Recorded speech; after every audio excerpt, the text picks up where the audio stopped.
Who are we? The people of God wonder aloud in a time when voices shout louder and distractions multiply. What do we believe? The world demands we answer. How are we to act when sickness arises and tragedy strikes? When our neighbor is in need or sins against us? Where should we turn when we don't have the answers? The Christian conscience is pushed and pulled by the law. It is held captive by all sorts of demands, both good and bad. But it cannot find true comfort on the basis of the law. Martin Luther knew this to be true when he stood accused of heresy. But when questioned and doubted, Luther turned not to himself, nor to his good works, nor to the authorities of his day for assurance.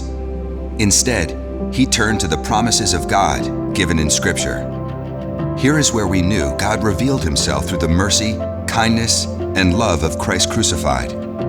Here is where he knew his conscience, terrified and condemned by the law, could find the comfort of the gospel. I am bound by the Scriptures, and my conscience is captive to the Word of God, he said. Who are we? We are sinners, forgiven and redeemed by a gracious God. What do we believe? We believe that our righteousness is based not on what we do, but on Christ who died for us. Where do we turn when all hope seems lost? We turn to God's gospel found within the promises of Scripture. To God's word and God's word alone are we bound.